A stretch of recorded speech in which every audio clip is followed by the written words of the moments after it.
네, 아멘. 네, 오늘 말씀을 전하기에 앞서 또 주님 앞에 기도를 올려드리겠습니다. 전능하시고 거룩하신 우리 주 하나님 아버지, 또 자비와 은혜가 많으신 우리 주 예수님, 그리고 성령 하나님, 주님, 오늘도 주님의 말씀과 이 양식을 우리가 듣기 위해서 이 자리에 나왔습니다. 주님, 우리가 정말 때가 얼마 남지 않은 이 시간, 주님께서 오시기로 약속하신 그 시간이 정말로 가까이 다가오고 있습니다. 주님, 우리가 정말로 주님 앞에 올바로 설 수 있도록 정말 주님 앞에 깨끗한 양심과 깨끗한 마음으로 설 수 있도록 아버지, 이 말씀을 듣는 오늘 우리에게 정말 마음의 문을 열어주셔서 아버지, 우리 가운데 있는 마음 깊숙이 있는 모든 죄악들을 깨닫게 하셔서 주님, 우리가 모든 죄에서 정말로 돌이킬 수 있도록 아버지 은혜를 내려주시기를 더 원합니다. 아버지, 여전히 부족하지만 그리스도의 신부로서 언제나 합당한 삶을 살아갈 수 있도록 아버지, 우리가 결단할 때 아버지 그 크신 손으로 우리를 이끌어 주시고 인도하여 주셔서 주님, 우리가 모든 성도들이 휴거에 함께 참여할 수 있도록 아버지 이끌어 주시옵소서. 감사드리며 거룩하신 우리 주 예수 그리스도의 이름으로 기도합니다. 아멘. 네, 오늘 전달해 드릴 말씀은 마음에 관한 말씀을 좀 전달을 하려고 하는데요. 먼저는 저희 알다시피 한국 집회가 2027년도로 예정이 돼 있다라고 잡혔는데, 그거는 이제 뭐 대략적인 스케줄이라서 우리가 또 어떻게 또 하는지에 따라서 한국 집회가 또 더 빨리 열리기도 하기 때문에 여러분들께서 또 그걸 위해서도 또 많이 기도를 해주셨으면 좋겠습니다. 저희가 이제 저번 시간에 이제 나눴던 말씀을 조금 기억해 보시면은 이제 예수님을 알지만 우리가 천국 문에 들어가지 못하고 문 밖에 있는 사람들에 대해서 나눴습니다. 자, 우리가 물론 선지자님의 인도 아래 정말 올바른 가르침을 받는다고 해도 우리가 들어가지 못할 수 있다는 것을 우리가 좀 기억하셨으면 좋겠습니다. 왜 우리가 선지자님 인도 아래 있지만 우리가 왜 들어가지 못할 수 있는지 그 위험성에 대해서 오늘을 좀 나누어 보려고 합니다. 자, 그래서 오늘의 말씀은 마음에 관한 말씀입니다. 자, 오늘 말씀을 통해서 우리의 마음이 순결하게 준비되고 있는지 정말로 진지하게 점검하는 시간이 되시기를 바랍니다. 자, 선지자님께서 이 말씀을 시작하실 때 교회가 천국 안에 있는 모습을 보셨다고 하셨습니다. 그래서 천국에 있는 하나님의 보좌 앞에 서는 것을 어떻게 준비할 것인지를 계속해서 설교하는 그 시즌이 한때 있었습니다. 그 중에 이제 한때 이제 전하셨던 말씀인데요. 자, 주님께서는 우리의 행위를 보신다고 말씀하시지만, 자, 우리가 알다시피 이런 영적인 원리를 보면 그 행위의 바탕은 마음으로부터 먼저 시작이 됩니다. 자, 우리는 그것을 알아야 합니다. 단순히 주님께서 우리의 겉으로 보이는 껍데기만 보시고 심판을 하실지 구원을 하실지를 결정하시는 게 아닙니다. 자, 그렇다고 해서 겉으로 보여지는 행위를 가볍게 취급해서는 절대로 안 됩니다. 우리의 안과 밖 모두 순결하기를 원하신다는 것을 우리는 알아야 합니다. 자, 여기서 가장 핵심 구절인 우리가 고린도전서 4장 5절을 보면서 시작하도록 하겠습니다. 자, 함께 읽도록 하겠습니다. 그러므로 때가 이르기 전 곧 주께서 오시기까지 아무것도 판단하지 말라. 그가 어둠에 감추인 것들을 드러내고 마음의 뜻을 나타내시리니 그때 각 사람에게 하나님으로부터 칭찬이 있으리라. 자, 이 말씀 우리가 또 많이 읽었던 말씀이기도 합니다. 자, 하나님으로부터 칭찬이 있다는 것은 교회가 하나님 앞에서 그렇게 칭찬을 받는 순간이 진짜로 온다라는 것입니다. 자, 그렇기 때문에 이 구절은 천국 안에서 하나님 앞에 있는 교회를 나타내는 구절이라고 말씀하셨습니다. 자, 크리스천의 삶에서 마침내 창조주 여호와 하나님 앞에 선다라는 것입니다. 자, 그런데 이 고린도전서 4장 5절은 우리가 두 가지의 특징을 볼 수 있습니다. 주님의 오심의 기다림을 과정을 말씀하시고 특정한 날을 말씀하시지 않는다라는 것입니다. 때가 이른다라고 말합니다. 자, 그래서 이것은 주님의 오심의 임박성을 우리가 볼 수 있습니다. 언제든지 갑작스럽게 주님께서 오실 수 있다는 의미가 들어 있습니다. 생각지도 못한 때에 오시는 것입니다. 자, 그래서 교회가 더욱더 지혜롭고 죄와 멀어져야 합니다. 메시아의 오심을 어떻게 기다려야 하는지 말씀하십니다. 그런데 주님을 기다리는 데는 굉장히 특정한 방법이 있습니다. 아주 큰 기대를 가지고 의로움으로 준비해야 한다라는 것입니다. 자, 여기서 분명히 말씀하십니다. 그때가 오면 어둠에 감추인 것을 드러내신다고 하십니다. 자, 우리가 읽지는 않겠지만 요한계시록 1장 14절을 보시면 주님의 눈은 불꽃 같다라고 말합니다. 왜냐하면 그 눈은 모든 것을 꿰뚫어 보시기 때문입니다. 자, 말씀하십니다. 그때 각 사람에게 하나님으로부터 칭찬이 있으리라라고 말씀하십니다. 엄청난 기쁨의 날이 있다라는 것입니다. 자, 우리는 이 성경 구절 하나를 통해서도 그날에 있을, 주님 앞에 서는 그날에 있을 일들을 미리 짐작해 볼 수 있습니다. 자, 이거에 대해서 선지자님께서 비유로 말씀하시길 우리가 어떤 나라를 여행을 간다고 우리가 상상해 봅시다. 자, 그 나라를 갈 때 우리가 가장 먼저 확인하는 게, 짐을 쌀 때 항상 확인하는 게 있습니다. 바로 그 나라의 날씨입니다. 그 나라의 날씨를 먼저 확인하고 어떤 옷을 가지고 갈지를 이제 짐작을 하고 우리가 짐을 싸기 시작합니다. 내가 가려는 목적지에 대해서 그 정보를 알고 미리 준비해서 그 짐을 싸기 시작한다는 것입니다. 자, 모든 인간은 본능적으로 어딘가로 갈 때 무슨 일을 하기 시작하면 무슨 일이 일어날 것인지에 대해서 항상 굉장히 알고 싶어 한다는 것입니다. 본능적으로 굉장히 미래의 일에 대해서 알고 싶어 한다고 말씀하십니다. 이것은 인간의 본능이라고 하십니다. 자, 그래서 하나님을 모르는 사람들도 그 본능 때문에 굉장히 많은 점집에 가고 그 점을 치는데 많은 투자와 시간을 할애합니다. 그것이 바로 인간의 본능이 미래의 일을 알고 싶어하는 본능이 있기 때문입니다. 자, 그래서 우리는 교회로서 영원한 본향으로 가는데 얼마나 더 알고 싶어 해야겠습니까? 어떤 걸 준비해야 되는지 우리가 얼마나 많은 정보를 알아야겠습니까? 영원한 본향, 천국에 관해서 말입니다. 자, 지금의 교회, 많은 현대 교회들은 천국에서 무슨 일이 일어나고 있는지 자세히 알려고 하지 않습니다. 천국에 가면 막연하게, 천국에 가면 그냥 하나님과 영원히 살겠지, 이 정도만 생각하며 상상한다는 것입니다. 막연한 생각만 가지고 있다면 이것은 굉장히 큰 비극이 된다라고 말씀하십니다. 이제 많은 교회가 천국에 정말 제대로 집중하여 그곳으로 가고 싶어 해야 한다고 말씀하십니다. 자, 그래서 어떻게 우리의 본향 천국에 갈 수 있는지 오늘 중요한 말씀을 전하고자 합니다. 자, 우리가 읽었던 고린도전서 4장 5절에서 중요한 특징을 말씀드리겠습니다. 여러분이 천국에 입성하는데 이 메시지를 반드시 들어야 한다고 말씀하십니다. 자, 어두움에 감추인 것들을 드러내고 마음의 뜻을 나타내시리니 라고 말씀하십니다. 자, 예수님께서 그날에 드러내실 마음의 뜻이 있다라는 것입니다. 자, 여기에는 어떤 지시가 있을까요? 이 말씀이 천국에 들어갈 때 좀 더 도움이 되었으면 좋겠습니다. 자, 이제 우리는 처음에 창세기를 먼저 살펴보겠습니다. 왜 주님께서 마음의 뜻, 이 마음에 대해서 말씀하시는지를 우리가 보도록 하겠습니다.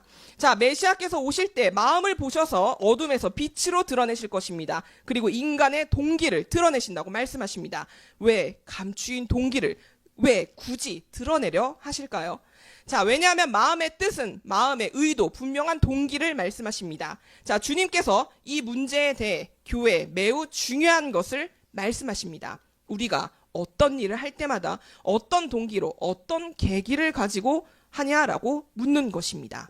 자, 우리가 창세기에서 우리 잠깐 마음에 대해서 살펴보겠습니다. 자, 창세기 1장 2절에서는 우리가 주님께서는, 하나님께서는 창조주로서 인간을 완벽하게 하나님의 형상으로 창조하셨습니다. 자, 그런데 창세기 2장 16절과 17절을 보시면 한 가지 지시가 내려옵니다. 자, 우리 같이 읽도록 하겠습니다. 여호와 하나님이 그 사람에게 명하여 이르시되 동산 각종 나무의 열매는 네가 임의로 먹되 선악을 알게 하는 나무의 열매는 먹지 말라. 네가 먹는 날에는 반드시 죽으리라 하시니라. 자, 주님께서 여기에서 반드시 죽는다라고 말씀하셨습니다. 자, 주님께서 반드시 죽으리라고 하시면 그렇게 하면 죽는다라는 것입니다. 자, 하나님께서 인간을 완벽하게 창조하시고 만물도 완벽하게 창조하셨습니다. 그리고 인간의 형상을 창조하셨습니다. 이때는 모든 것이 완벽했고 좋았습니다. 자, 모든 것이 거룩했습니다. 거룩함은 주님께 정말로 좋은 것입니다. 자, 하나님의 청사진에서 모든 것을 완벽하게 만드셨습니다. 마찬가지로 인간의 형상뿐만 아니라 인간의 마음까지도 모든 것을 완벽하게 지으셨습니다. 그런데 창세기 3장에서 인간의 마음이 부패하기 시작합니다. 자, 창세기 3장 1절부터 우리 잠깐만요. 6절까지 같이 보도록 하겠습니다. 좀 길지만 같이 읽겠습니다. 그런데 뱀은 여호와 하나님이 지으신 들짐승 중에 가장 강교하니라. 뱀이 여자에게 물어 이르되 하나님이 참으로 너희에게 동산 모든 나무의 열매를 먹지 말라 하시더냐.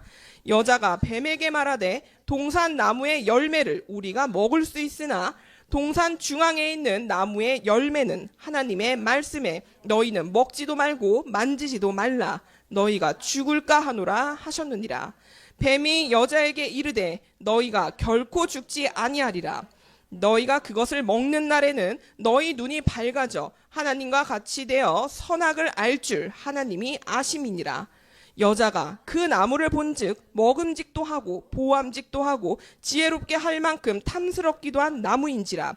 여자가 그 열매를 따먹고 자기와 함께 있는 남편에게도 주매 그도 먹은지라.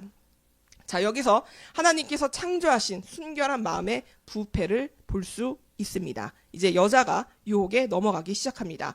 자, 그 마음의 부패가 일어나고 그 효과를 우리가 볼 수 있습니다. 자, 7절에서 그 열매를 먹고 어떻게 되는지 말씀하십니다. 7절입니다. 이에 그들의 눈이 밝아져 자기들이 벗은 줄을 알고 무화과 나무 잎을 엮어 치마로 삼았더라. 자, 여기서 보시면은 아담과 이제 하와가 이제 어쩌면은 굉장히 순수한 마음으로 먹었을 수도 있겠다라고 생각을 하겠지만 그 의도는 다분히 굉장히 좋지 못했다라는 것입니다. 마귀의 유혹에 정말로 그렇게 될 거를 생각을 하고 먹었다라는 것입니다. 자, 그런데 그들이 첫 번째로 한 것은 여기서 보시면 내가 이걸 먹었구나. 난 이제 죽겠구나. 빨리 내 아버지께로 가야겠다. 이게 아니라 자신들의 스스로의 해결책을 찾기 시작했습니다. 그들이 한 첫 번째 본능은 구원자께로 아버지께로 달려간 것이 아니라 인간의 해결책을 먼저 찾기 시작했습니다. 자신의 수치스러운 몸을 가리기 시작합니다. 여기서 그들의 마음의 부패가 시작된 것입니다. 자, 부패한 마음의 죄된 마음이 여기서 나타난 것입니다. 자, 이어서 8절부터 11절을 우리가 보도록 하겠습니다. 그들이 그날 바람이 불 때 동산에 거니시는 여호와 하나님의 소리를 듣고 아담과 그의 아내가 여호와 하나님의 낯을 피하여 동산 나무 사이에 숨은지라. 여호와 하나님이 아담을 부르시며 그에게 이르시되 네가 어디 있느냐. 이르되 내가 동산에서 하나님의 소리를 듣고 내가 벗었으므로 두려워하여 숨었나이다. 이르시되 누가 너의 벗었음을 내게 알렸느냐. 내가 내게 먹지 말라 명한 그 나무 열매를 네가 먹었느냐. 자, 에덴 동산에서의 타락이 있은 후에 인간의 마음은 완전히 달라졌습니다. 아버지께로 가려고 하지 않고 아버지께 변명하고 그 수치를 가리게 급급한 마음의 상태가 된 것입니다. 자, 예레미야서에서는 이렇게 말합니다. 예레미야 17장 9절과 10절입니다. 만물보다 거짓되고 심히 부패한 것은 마음이라. 누가 능히 이를 알리오마는 나 여호와는 심장을 살피며 폐부를 시험하고 각각 그의 행위와 그의 행실대로 보응하나니. 자, 주님께서 이제 마음에 대해서 이렇게 말씀하십니다. 인간의 마음이 심히 부패하게 되었다라고 말씀하십니다. 자, 마음이 모든 것보다도 거짓됩니다. 치유책이 없다고 합니다. 에덴 동산의 부패 때문에 우리 인간의 마음은 부패되었고 타락하게 되었습니다. 그 후에 인간의 모든 마음은 정직하지 않게 된 것입니다. 정직하지 못하고 주님 앞에 감추려는 상태가 된 것입니다. 그래서 마음을 창조하신 분께서 오셔서 우리들의 마음, 어둠 가운데 감추어진 마음을 들춰내셔야 한다는 것입니다. 자, 메시아께서 마음의 비밀, 우리가 가지고 있는 마음의 비밀을 아무한테도 말을 하지 않는다고 해서 아무도 모르는 것이 아닙니다. 그것을 드러내시는 날이 온다라는 것입니다. 왜냐하면 우리의 마음은 항상 부정직을 향하기 때문입니다. 그렇기 때문에 주님께서는 그 진실한 동기를 알려고 하십니다. 어떤 것으로 네가 이 행위를 했느냐 하는 것입니다. 교회를 갈 때 교회를 가지만 네가 어떤 마음으로 가는지, 왜 교회에 오는지에 대해서 그 동기를 살피러 오신다라는 것입니다. 자, 우리에게 말하지 않는 숨겨진 동기에 대해서 주님께서 그것을 드러내러 오신다는 것입니다. 예를 들어서 주님을 찬양하고 주님을 사랑하는데 그 마음 깊은 곳에는 왜 그렇게 주님을 찬양하는지, 왜 주님을 사랑하는지, 정말 찬양하러 왔는지, 왜 강단에서 땀을 흘리며 기름 부음을 이야기하고 주님을 사랑한다고 이야기하지만 그 마음속에 어떤 욕심이 있는지를 찾아낸다고 하십니다. 자, 주님께서는 항상 알고 싶어 합니다. 이 사람이 어떻게, 어떤 연유로 이런 행동을 할까라는 것입니다. 누군가는 강력하게 설교하는데 하나님께 정말 열정적인지 아니면 돈이든 다른 것에 집중하고 있는지를 살피러 오신다라는 것입니다. 왜 하나님께서 오셔서 조사하시고 어둠 속에 감추인 것들을 드러내시고 마음속의 동기를 드러내시는지 이해하시겠습니까? 겉으로는 알 수 없기 때문입니다. 자, 하나님을 사랑하고 교회를 위해 기도하고 찬양할 때 우리는 눈을 감습니다. 그리고 찬양에 빠져듭니다. 그리고 누군가는 침례를 받고 싶습니까? 하면 네, 침례를 정말로 받고 싶습니다 라고 말할 수도 있습니다. 그런데 그렇게 찬양하고 굉장히 멋진 옷을 입고 침례를 받고 싶어하는 사람도 있을 거라는 것입니다. 그래서 주님께서 그 마음을 알아보고 싶다라고 말씀하십니다. 그리고 어떤 사람은 교회에서 보았던 어떤 결혼하고 싶은 여자, 관심 있는 여자가 생겼습니다. 그래서 예수님을 사랑하는 것처럼 보이고 싶어서 상대방에게 잘 보이고 싶은 마음에 예배를 드릴 수도 있다라는 것입니다. 자, 그렇기 때문에 주님께서는 어둠에 숨겨져 있는 것을 빛에 드러내시려고 하는 것입니다. 그날의 말입니다. 주님께서는 너무나 알고 싶어 하십니다. 어떤 계기로 인해서 정말로 네가 이 행동을 하는지에 대해서 정말로 알고 싶어 하신다는 것입니다. 자, 어떤 사람은 어떤 특정한 사람에게만 매우 친절할 수 있습니다. 어떤 양에 대해서 굉장히 신경 쓰기도 합니다. 그래서 메시아께서는 그 동기를 알고자 하십니다. 어떤 사람은 특정한 집에 가서 성경 공부를 할 수도 있습니다. 그런데 그 계기가 무엇이냐는 것입니다. 자, 아무한테나 가지 않으면서 어떤 특정한 집에는 간다라고 합니다. 나에게 너무나 대접을 잘해줍니다. 사례도 두둑히 해줄 수도 있습니다. 그런 동기들이 있을 수 있다라는 것입니다.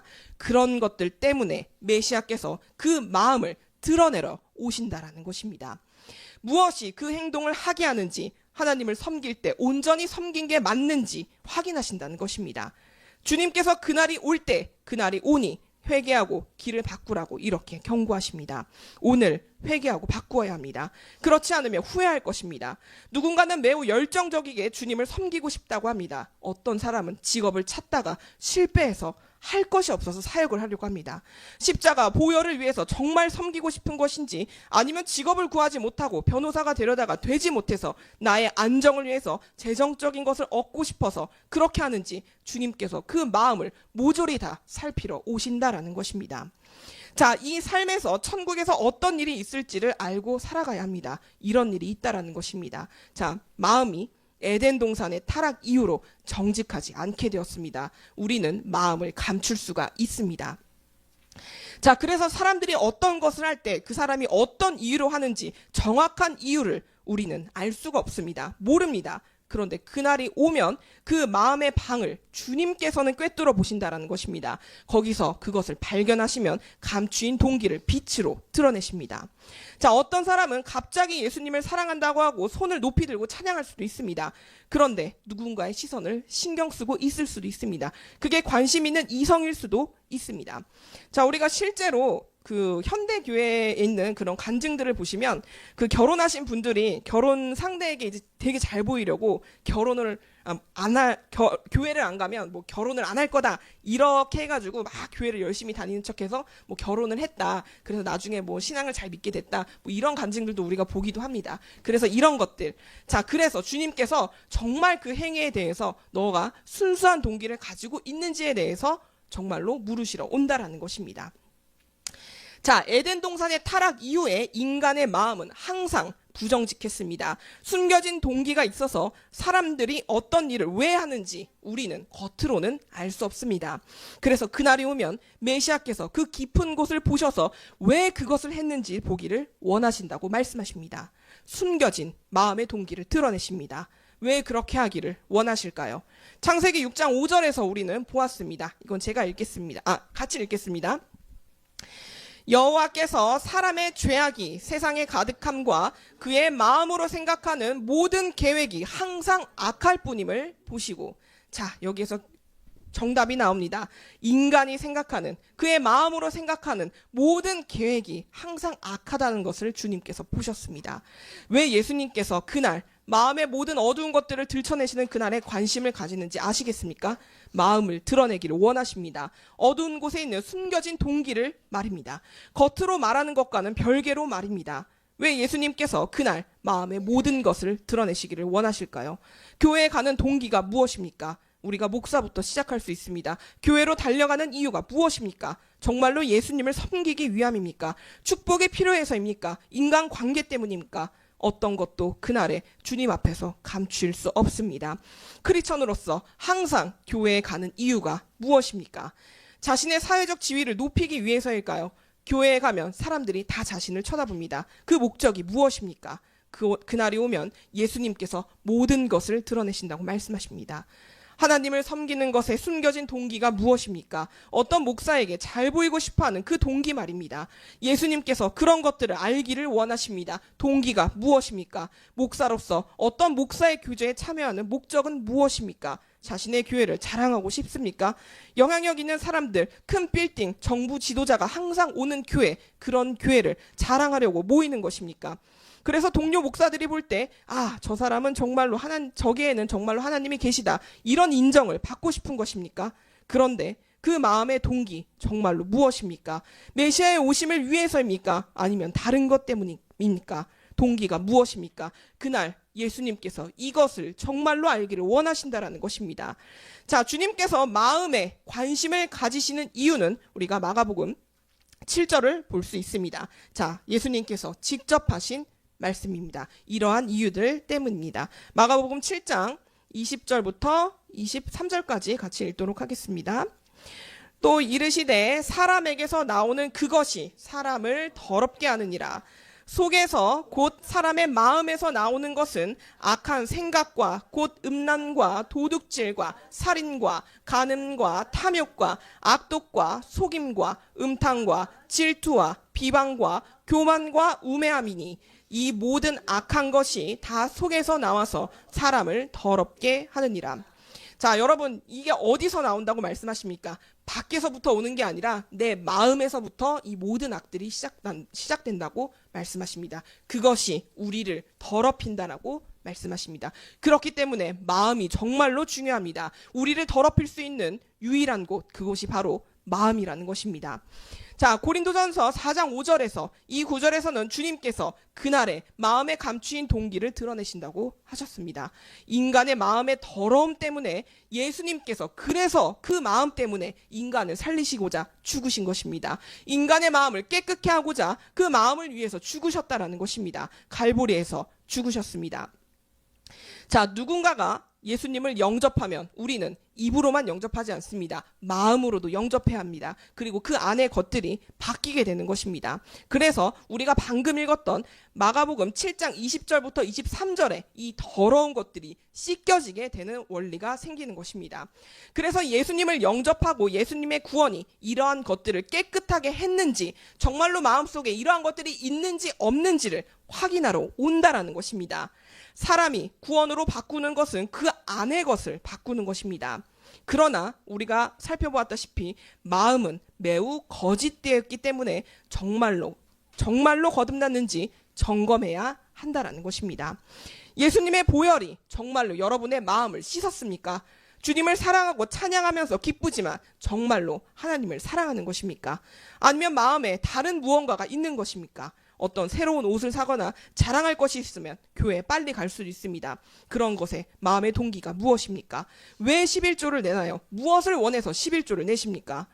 자, 선지자님께서는 또 여기서 한 가지 말씀하신 게, 자, 옷차림에 대해서 막 설교하면서 강력하게 책망하시는데 절대로 옷차림을 바꾸지 않는 어떤 사람이 바지를 입고, 야, 이 말씀은 정말 놀랍고 강력한 말씀이다, 막 맞장구를 칩니다. 이런 마음, 정말로 옷차림을 바꾸지 않으면서 이 말씀이 강력하다라고 하는 게, 정말 이 사람은 강력하다라고 하는 게 정말 진심일까? 바꾸지는 않으면서 그런 것들, 이것이 마음의 거짓됨을 표현한다라고 말씀하십니다. 그래서 예수님께서 그날에 내가 모든 것을 감추인 동기에서 드러내리라고 하십니다. 자, 창세기 8장 21절을 우리가 또 보겠습니다. 마음에 관한 것입니다. 여호와께서 그 향기를 받으시고 그 중심에 이르시되 내가 다시는 사람으로 말미암아 땅을 저주하지 아니하리니 이는 사람의 마음이 계획하는 바가 어려서부터 악함이라. 내가 전에 행한 것 같이 모든 생물을 다시 멸하지 아니하리니. 자, 여기서 사람의 마음에 대해서 다시 한번 말씀하십니다. 자, 사람의 마음이 계획하는 바가 어려서부터 악하다라고 말씀하십니다. 자, 이것은 우리가 굉장히 쉽게 볼 수 있습니다. 자, 어린 아이들이 무언가 잘못했을 때 혼내려고 하면 자동으로 눈치를 봅니다. 그리고 그런 행동을 우리가 쉽게 볼 수 있습니다. 그래서 우리가 좀 다그칠 수 있죠. 자, 거짓말하지 말고 똑바로 말해 이러면 우물쭈물합니다. 쉽게 얘기하지 못합니다. 굉장히 감추고 싶어합니다. 그게 마음의 본성이라고 말씀하십니다. 자, 그렇기 때문에 주님께서는 마음뿐만 아니라 마음 속에 숨겨진 동기에 관심을 가지십니다. 우리가 기쁨으로, 기쁜 마음으로, 그 기쁘다 하는 마음으로 찬양할 수 있습니다. 자, 기쁨의 마음 자체는 진짜일 수 있습니다. 정말로 기뻐서 할 수가 있습니다. 그런데 왜 기쁘게 찬양을 하냐라는 것입니다. 그 숨겨진 동기를 밝히신다고 하시는 것입니다. 하나님을 사랑하는 것처럼 꿈이 있는 것인지 아닌지를 드러내십니다. 자, 주님께서 인간의 마음이 얼마나 거짓된지 말씀하십니다. 창세기 5장 21절부터 25절을 보시면 마음이 순결했던 에녹에 대해서 나옵니다. 자, 주님과 같이 동행할 정도로 순결한 마음을 갖는 것이 가능하다라는 걸 에녹은 증명했습니다. 하나님께서 휴거로 데려가실 정도로 하나님과 동행하면서 인간의 마음이 순결할 수 있다라는 것을 에녹은 보여주었습니다. 자, 어떤 설교하는 사람들도 의로움을 가르친다 하더라도 부도덕을 저지를 수 있습니다. 어떤 사람은 아픈 사람들에게 신경 쓰는 척하지만 나중에 돈에 대한 욕심을 부릴 수도 있는 것입니다. 자, 마태복음 5장 8절을 우리가 보겠습니다. 마음에 대해 강조하십니다. 마음이 청결한 자는 복이 있나니 그들이 하나님을 볼 것이요. 자, 주님께서 말씀하시길 마음을 살피신다고 하십니다. 에덴 동산에서 타락 후에 마음이 무엇보다도 가장 거짓되게 되었습니다. 마음입니다. 사람들이 어떤 것을 하지만 그 동기는 우리는 알 수 없습니다. 모두가 심지어 똑같이 거듭나 보이지만 진실되지 않을 수 있다라는 것입니다. 자, 구원에서 주님의 운행하심이 있으면 모두가 거듭나고 누군가 와서 속일 거라고 생각하지 못합니다. 아, 우리가 모두 주님의 운행하심 안에 정말 진정한 주님의 사역 안에 있구나. 아무도 우리를 속일 수 없겠구나라고 생각할 수도 있습니다. 자, 그래서 어떤 사역을 하는 데 있어서 결과가 좋아 보일 수도 있습니다. 그래서 그 사람은 진실될 거라고 생각할 수도 있다라는 것입니다. 그러나 주님께서는 숨겨진 마음의 동기를 빛으로 드러내러 오십니다. 자, 그렇기 때문에 시편에서 이렇게 간구하는 것을 볼 수 있습니다. 시편 51편 10절입니다. 하나님이여, 내 속에 정한 마음을 창조하시고 내 안에 정직한 영을 새롭게 하소서. 그렇기 때문에 시편에서 이렇게 간구하는 것입니다. 우리에게 정직함을 요구하십니다. 그래서 하나님께서 우리의 마음이 정직한지를 확인하러 오시는 것입니다. 자, 로마서 10장 10절입니다. 사람이 마음으로 믿어 의에 이르고 입으로 시인하여 구원에 이르느니라. 자, 입으로만 시인하고 구원에 이른다고 하지 않으십니다. 마음으로 믿는 것으로부터 출발한다고 말씀하십니다. 자, 마음이 얼마나 중요한지 마음으로 주님을 영접합니다. 그리고 거듭날 수 있는 것입니다. 자, 계속해서 보겠습니다. 왜 주님께서 마음을 보러 오시는 것일까요? 자, 한 가지 예를 우리가 보겠습니다. 사무엘상 2장 22절부터 25절까지입니다. 엘리 제사장 아들들에 대한 얘기죠. 자, 엘리가 매우 늙었더니 그의 아들들이 온 이스라엘에게 행한 모든 일과 회막문에서 수종드는 여인들과 동침하였음을 듣고 그들에게 이르되 너희가 어찌하여 이런 일을 하느냐? 내가 너희의 악행을 이 모든 백성에게서 듣노라. 내 아들들아, 그리하지 말라. 내게 들리는 소문이 좋지 아니하니라. 너희가 여호와의 백성으로 범죄하게 하는도다. 사람이 사람에게 범죄하면 하나님이 심판하시려니와 만일 사람이 여호와께 범죄하면 누가 그를 위하여 간구하겠느냐 하되 그들이 자기 아버지의 말을 듣지 아니하였으니 이는 여호와께서 그들을 죽이기로 뜻하셨음이더라.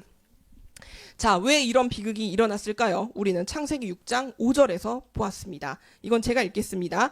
여호와께서 사람의 죄악이 세상에 가득함과 그의 마음으로 생각하는 모든 계획이 항상 악할 뿐임을 보셨다고 말씀하셨습니다. 자, 마음의 상태의 부패함 때문에 인간을 창조하신 것을 후회하시기까지 하셨습니다. 마음의 악한 뜻, 마음의 악함, 그래서 전 세계를 심판하셨습니다. 마음의 악함 때문입니다. 정의의 저울이 인간 마음 속에 있는 것입니다. 자, 방금 읽었던 사무엘상 2장에서도 여기서도 주님께서 마음의 악함 때문에 엘리의 아들들을 죽이려고 하셨습니다. 엘리의 아들들은 하나님을 섬기는 체하며 매일 성전으로 갔던 아들들이었습니다. 주님을 섬기는 척 했지만 여자들을 늘 보았던 것입니다. 수종드는 여자들을 보고 그들과 동침했습니다. 음란죄를 저질렀습니다. 그 당시 회막으로 가면 언제나 엘리의 아들들이 섬기고 있다는 것을 알고 있었습니다. 겉으로 보면 그들은 매우 신실해 보였을 것입니다. 그러나 그들의 마음에 무엇이 숨겨졌는지 우리는 알 수 있습니다. 그래서 그런 비극적인 결과가 일어난 것입니다. 그래서 예수님께서 알기를 원하신 것입니다. 그들은 섬기러 간 것이 아니라 부도덕을 행하러 갔다라는 것입니다. 그래서 예수님께서 마음을 확인하시겠다고 숨겨진 동기를 보시겠다고 하는 것입니다. 하나님의 성전에서 일을 하는데 마음에 숨겨진 동기가 무엇이냐라고 말씀하십니다. 자, 부패한 마음에 대한 예를 한 가지 더 보도록 하겠습니다. 사무엘하 15장 1절부터 5절까지입니다. 압살롬에 대한 이야기입니다. 자, 그 후에 압살롬이 자기를 위하여 병거와 말들을 준비하고 호위병 50명을 그 앞에 세우니라. 압살롬이 일찍이 일어나 성문 길 곁에 서서 어떤 사람이든지 송사가 있어 왕에게 재판을 청하러 올 때 그 사람을 불러 이르되 너는 어느 성읍 사람이냐 하니 그 사람의 대답이 종은 이스라엘 아무 지파에 속하였나이다 하면 압살롬이 그에게 이르기를 보라 네 일이 옳고 바르다마는 네 송사를 들을 사람을 왕께서 세우지 아니하셨다 하고 또 압살롬이 이르기를 내가 이 땅에서 재판관이 되고 누구든지 송사나 재판할 일이 있어 내게로 오는 자에게 내가 정의 베풀기를 원하노라 하고 사람이 가까이 와서 그에게 절하려 하면 압살롬이 손을 펴서 그 사람을 붙들고 그에게 입을 맞추니 이스라엘 무리 중에 왕께 재판을 청하러 오는 자들마다 압살롬의 행함이 이와 같아서 이스라엘 사람의 마음을 압살롬이 훔친지라. 자, 예루살렘 문에 와서 압살롬이 손을 잡고 인사합니다. 굉장히 친절하게 손을 잡고 인사합니다. 그러면 사람들은, 그 국민들은 이렇게 생각합니다. 시민들은 이렇게 생각하겠죠. 와, 우리를 매우 신경 쓰는 사람이 여기에 계시는구나. 다윗아, 그 높으신 다윗 왕의 아들이 사람들을 돕고 있구나. 높은 지위의 사람인데 이렇게 사람들에게 다가가 불만 사항을 듣고 왕국을 위해 섬기는구나. 문에서 압살롬이 사람들을 보면 매우 신경 쓰는 모습을 보입니다. 겉으로 보면 정말 그 시민들을 사랑하는 사람처럼 보인다라는 것입니다. 그러나 우리는 이 이야기를 알고 있습니다. 그 압살롬의 마음속의 동기를 보면 아버지를 끌어내리려는 그 숨은 동기가 있었습니다. 자, 마음의 동기를 알기까지는 그래서 행위로만은 알 수 없습니다. 이 행위 때문에 많은 시민들의 마음을 압살롬이 훔쳐갔습니다. 그러나 그 동기, 정말로 그 동기는 아버지를 끌어내기 위한 계략이었습니다. 자, 그래서 예수님께서 무엇이 예수님을 사랑하게 하는가, 교회에 오게 하는가, 그것을 알고 싶어 하십니다.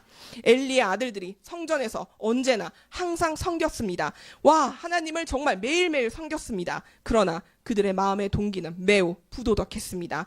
왜 예수님께서 숨겨진 동기를 어두운 마음 속에서 빛으로 드러내시려 오시는지를 이해하시겠습니까? 바로 마음의 거짓됨 때문입니다. 자, 잠언서 4장 23절을 같이 읽도록 하겠습니다.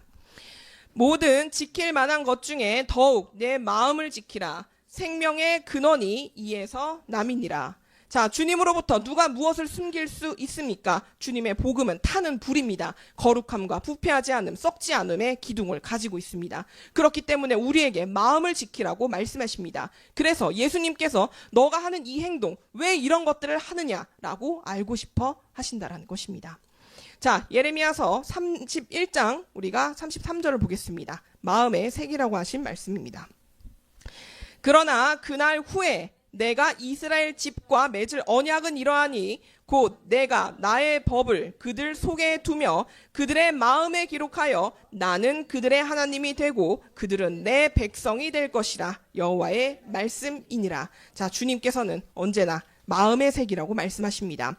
자, 하나님의 섬김은 그래서 마음에서부터 배우는 것입니다. 자, 신명기 6장 5절입니다. 너는 마음을 다하고 뜻을 다하여 힘을 다하여 네 하나님 여호와를 사랑하라. 계속해서 하나님께서는 마음에 대해서 집중하라고 말씀하십니다. 그래서 예배할 때 가장 중요한 예배의 도구가 마음이라고 말씀하신 것입니다.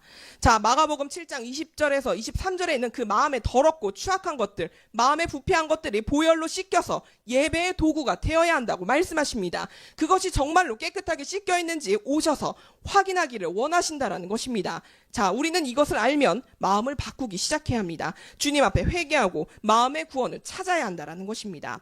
자, 히브리서 10장 22절과 23절도 읽도록 하겠습니다. 우리가 마음에 뿌림을 받아 악한 양심으로부터 벗어나고 몸은 맑은 물로 씻음을 받았으니 찬 마음과 온전한 믿음으로 하나님께 나아가자.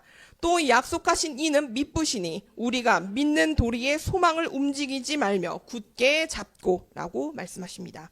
자, 여기서도 마음에 대해서 말씀하십니다. 그래서 우리는 제대로 거듭나야 합니다. 자, 주님께서 말씀하시길 사무엘상 16장 7절에서도 이렇게 말씀하십니다. 여호와께서 사무엘에게 이르시되 그의 용모와 키를 보지 말라. 내가 이미 그를 버렸노라. 내가 보는 것은 사람과 같지 아니하니 사람은 외모를 보거니와 나 여호와는 중심을 보느니라 하시더라. 계속해서 인간의 마음에 대해서 말씀하십니다. 그 마음을 보신다고 계속해서 강조하십니다. 그래서 그날 마음에 관심을 주님께서 가지시는 것입니다. 구원이 마음을 바꾸기 때문입니다. 자, 주님께서는 언제나 마음속에 숨겨진 것을 보기를 원하십니다. 마태복음 15장 8절입니다. 이 백성이 입술로는 나를 공경하되 마음은 내게서 멀도다. 자, 예수님께서 마음을 보셔야 하는 이유가 여기 나와 있습니다. 입술로는 공경할 수 있어도 마음은 완전히 멀어질 수 있다는 것입니다. 숨겨진 동기를 보시고 드러내기를 원하십니다. 자, 주님께서 거룩하고 의로라고 하실 때 거듭나라는 것은 그리스도의 거룩함을 따르라는 것입니다. 그리스도처럼 의로우라고 하는 것입니다. 그리스도처럼 순종하고 그리스도처럼 경외하라는 것입니다.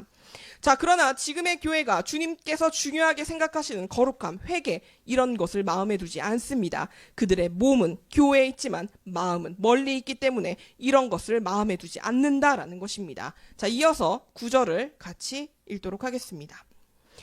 사람의 계명으로 교훈을 삼아 가르치니 나를 헛되이 경배하는도다 하였느니라 하시고. 자, 우리도 회개와 거룩함과 의로움을 따르고 하나님을 경외한다고 말은 할 수 있습니다. 삶을 보면 그러나 정말로 이 사람이 거룩한가, 정말로 주님을 경외하는가를 우리는 볼 수 있습니다. 정말로 이 사람이 깨끗한가 아니면 세상과 섞여 있는지를 우리는 볼 수 있다라는 것입니다. 그런 것들을 볼 때 그들의 마음은 주님과 매우 멀다라는 것을 발견하게 됩니다. 자, 우리는 마음의 동기를 시험해 보지 않는 한 예배할 때 모습으로는 그 사람의 동기를 절대로 파악할 수가 없습니다. 그래서 예수님께서 그날이 오는데 어두운데 감추어진 마음의 동기를 본다고 경고하십니다. 자, 마태복음 6장 1절을 보도록 하겠습니다. 사람에게 보이려고 그들 앞에서 너희의 의를 행하지 않도록 주의하라. 그리하지 아니하면 하늘에 계신 너희 아버지께 상을 받지 못하느니라. 자, 여기서는 바리새인들에 대해서 말씀하십니다. 자, 바리새인들은 긴 가운을 입고 공개 장소에서 성경 구절을 막 읽고 기도를 하기도 합니다. 자, 우리가 그 신약을 보면 예수님께서 바리새인들에게 정말 굉장히 세게 책망을 하십니다. 자, 그 강력한 책망 때문에 바리새인들이 그냥 막 되게 막 대충 살고 굉장히 못되고 이럴 거라고 생각하시고 위선자라고 생각할 수 있겠지만 실제로 그들의 삶은 정말로 존경을 많이 받았습니다. 겉으로 보았을 때 하나님의 말씀에 대한 열성은 정말로 대단했던 사람들입니다. 일반적이지 않았습니다. 그러나 그들의 마음은 하나님과는 멀다라고 하십니다. 왜냐하면 사람들을 의식한 행위였기 때문입니다. 그들의 겉모습은 너무나 완벽했습니다. 그러나 그것이 그 동기를 봤을 때 사람들의 총망을 받기 위한 어떤 존경을 받기 위한 행위였다라는 것입니다. 자, 예수님께서 또 말씀하셨습니다. 우리에게 간음하지 말라고 하셨을 때 누군가의 아내와 어떤 사람과 바람을 펴서 잠자리를 갖지 않으면 괜찮구나라고 생각했을 수 있습니다. 그러나 예수님께서는 마음속에 여자를 탐하며 본다면 이미 음란죄를 지었다라고 말씀하십니다. 그래서 어두운 데 숨겨진 동기를 보고자 하시는 것입니다. 행위가 아니라 행위 너머에 숨겨진 동기를 보고자 하시는 것입니다. 자, 겉으로는 간음죄를 짓지 않았지만 여자를 탐할 수 있습니다. 그래서 본질적으로 그 사람에게 이미 간음을 저질렀다고 말씀하십니다. 자, 주님께서는 살인을 저지르지 말라고 하셨습니다. 우리는 실제로 아무도 죽이지 않았습니다. 그런데 누구든지 때리고자 하는 마음이 든다면 그것조차도 살인을 저지른 것이라고 말씀하십니다. 심지어 누구든지 형제에게 화를 낸다면 이미 그것조차 살인한 것이라고 말씀하십니다. 그 마음에 숨겨진 동기를 꿰뚫어 보신다라는 것입니다. 자, 마태복음 19장 3절을 우리가 보도록 하겠습니다. 바리새인들이 예수께 나와 그를 시험하여 이르되 사람이 어떤 이유가 있으면 그 아내를 버리는 것이 옳으니까. 자, 바리새인들이 예수님께 질문을 합니다. 이혼에 대해서 물어봤습니다. 자, 결혼을 했는데 어떤 사람이 아내를 버리는 것이 옳습니까? 자, 질문 자체만 보면, 정말 질문 자체만 똑대서 보면 정말 이 사람들이 순수하게 궁금해서 물어본 것처럼 보일 수도 있습니다. 거기 주변에 있던 사람들은 정말로 그렇게 볼 수도 있습니다. 정말로 이 이혼에 대해서 우리가 어떻게 해야 될지 모르는데 예수님 어떻게 하면 좋을까요? 라고 도움을 받기 원하는 것처럼 질문을 했을 수 있습니다. 자, 그런데 주님께서는 그들의 마음을 보셨습니다. 예수님을 정확하게 시험하려고 했던 질문이었습니다. 그들이 질문을 하는 것을 보고 순수하다고 할지 모르지만 그들의 숨겨진 동기는 메시아를 시험하려고 한 것입니다. 그래서 주님께서는 그 동기를 언제나 알고자 하십니다. 자, 그렇기 때문에 지금까지 우리가 살펴본 왜 고린도전서 4장 5절에서 메시아께서 오실 때 마음을 살핀다고 하셨는지를 이해하십니까? 자, 마음에는 비밀이 있을 수 있습니다. 그런데 그 마음속의 비밀을 날카롭게 꺼내서 모두가 볼 수 있도록 흰종에 깔아둔다고 말씀하십니다. 모든 사람이 볼 수 있도록 그렇게 꺼내신다라고 말씀하십니다. 자, 전도서 10장 2절입니다.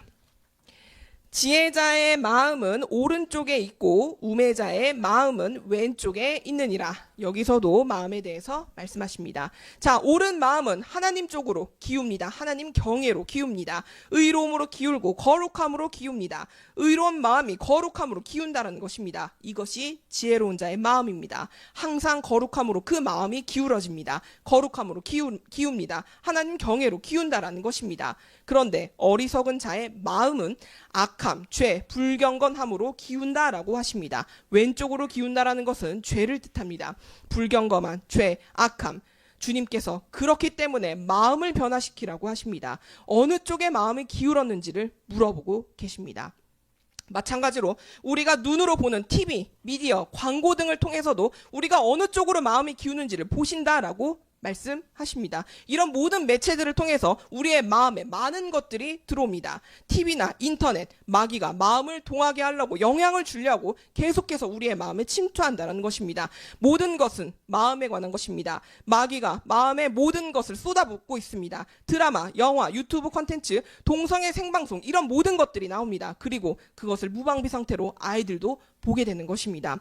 TV, 신문, 인터넷을 통해 대적은 마음에 영향을 주기 위해서 계속해서 들이붓고 있습니다.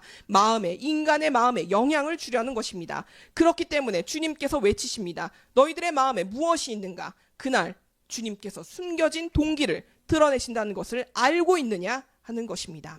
자, 누가복음 18장 10절부터 14절입니다. 자, 두 사람이 기도하러 18장 10절입니다. 자, 두 사람이 기도하러 성전에 올라가니 하나는 바리새인이요 하나는 세리라.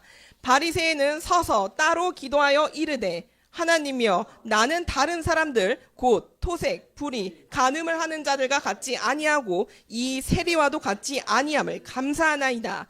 나는 일에 2번씩 금식하고 또 소득의 11조를 드리나이다 하고 세리는 멀리 서서 감히 눈을 들어 하늘을 쳐다보지도 못하고 다만 가슴을 치며 이르되 하나님이여 불쌍히 여기소서 나는 죄인이로소이다 하였느니라. 내가 너희에게 이르노니 이에 저 바리새인이 아니고 이 사람의 의롭다 하심을 받고 그의 집으로 내려갔느니라. 무릇 자기를 높이는 자는 낮아지고 자기를 낮추는 자는 높아지리라 하시니라. 네.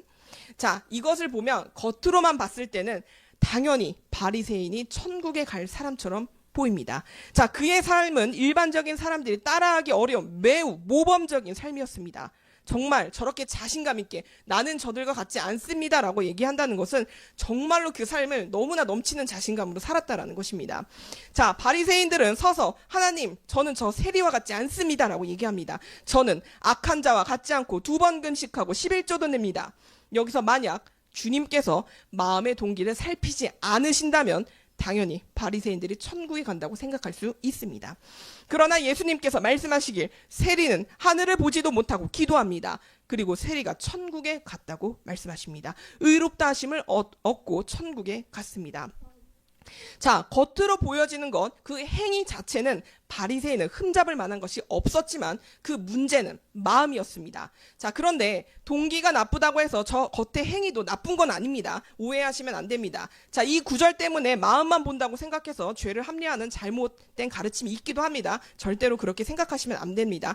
여기에 초점을 맞춘 것은 마음의 동기를 말하는 것입니다. 내가 저 사람보다 낫지 않습니까? 굉장한 우월감을 가지고 있습니다. 정말 주님을 사랑해서가 아니라 스스로 높아지려는 마음이 있다라는 것입니다. 자, 그렇다면 또 기도하는 것은 어떨까요? 자, 야고보서 4장 3절도 같이 읽도록 하겠습니다. 3절과 4절을 같이 읽겠습니다. 구하여도 받지 못함은 정욕으로 쓰려고 잘못 구하기 때문이라. 가늠한 여인들아, 세상과 벗된 것이 하나님과 원수됨을 알지 못하느냐. 그런즉 누구든지 세상과 버짓되고자 하는 자는 스스로 하나님과 원수되는 것이니라. 자, 교회에 가서 기도하는데 다른 동기를 가지고 기도할 수 있다라는 것입니다.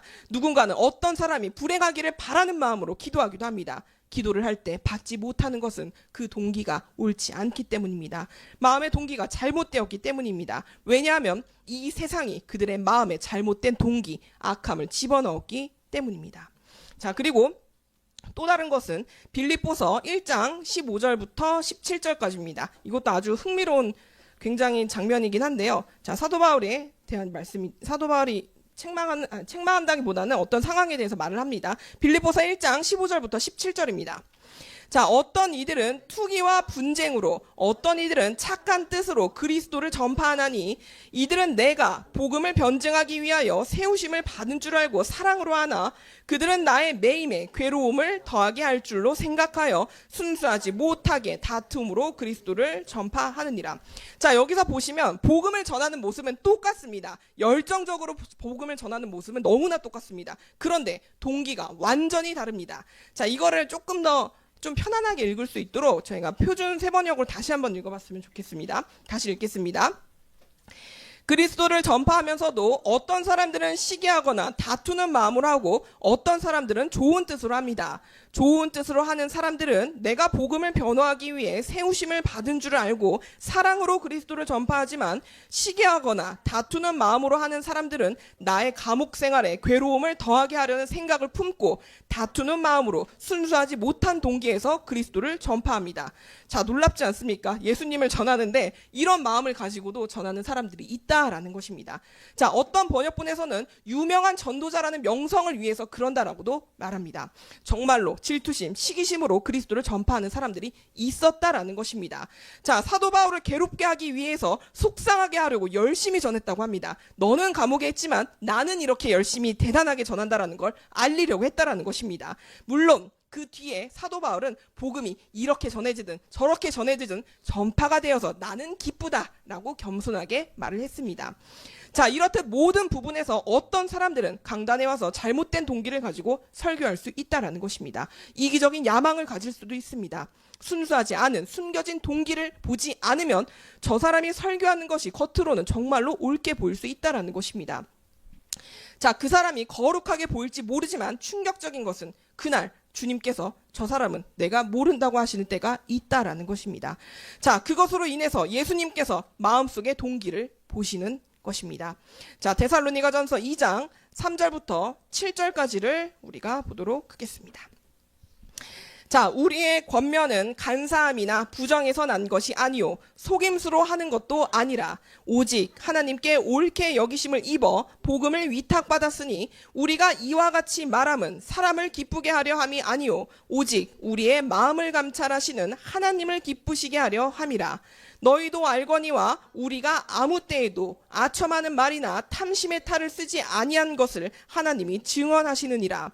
또한 우리는 너희에게서든지 다른 이에게서든지 사람에게서는 영광을 구하지 아니하였노라. 우리는 그리스도의 사도로서 마땅히 권위를 주장할 수 있으나 도리어 너희 가운데서 유순한 자가 되어 유모가 자기 자녀를 기름과 같이 하였으니 라고 합니다. 자, 인간의 승인을 얻기 위해서 그런다고 하지 않습니다. 자, 이 복음은 사람들을 천국으로 데려가는 수단입니다. 자신을 위해서 전하는 것이 아닙니다. 사람들을 하나님의 나라로 데려가는 도구입니다. 그것을 절대로 자신의 어떤 동기로, 악한 동기로 더럽힐 수 없습니다. 절대로 그렇게 할 수 없습니다. 복음은 사람들을 하나님의 나라로 데려가는 도구입니다. 그것을 마음으로 더럽혀서는 안 됩니다. 복음의 돈, 명예 이런 것으로 더럽혀서는 안 되는 것입니다. 자, 마음속 동기가 그리스도와 같은 믿음을 따르는지, 예수님 순종을 따르는지, 예수님 삶의 모범을 따르는지, 예수님의 가르침을 따르는지, 예수님의 거룩함을 따르는지, 주 예수님의 의로움을 따르는지, 경외를 따르는지, 아버지를 어떻게 경외해야 하는지, 천국에 집중하고 있는지를 보신다라는 것입니다. 마음속의 동기에 이런 것들을 보신다라는 것입니다. 자, 이제 누가복음 6장 45절입니다. 이제 마치도록 하겠습니다. 6장 45절을 같이 읽도록 하겠습니다. 선한 사람은 마음에 쌓은 선에서 선을 내고 악한 자는 그 쌓은 악에서 악을 내나니 이는 마음에 가득한 것을 입으로 말함이니라. 자, 여러분 마음에 어떤 것을 쌓으셨습니까? 여러분 마음에 숨겨진 동기가 무엇입니까? 마음이 정직하십니까? 예수님의 보혈로 여러분의 마음이 깨끗해지셨습니까? 이 땅에서 지금 여러분의 마음을 정직하게 바꾸셔야 합니다. 오늘 성령님께서 우리의 마음에 부패한 모든 것을 돌이키게 하실 줄을 믿습니다. 자, 만약 이제 오늘 마음 깊은 곳에 숨겨진 곳에 어떤 동기가 옳지 않았음을 여러분들이 깨달았다면 마음을 하나님의 뜻으로 완전히 소멸하기를 원한다면 우리 같이 영적 기도로 마치도록 하겠습니다. 네, 제가 선창하겠습니다.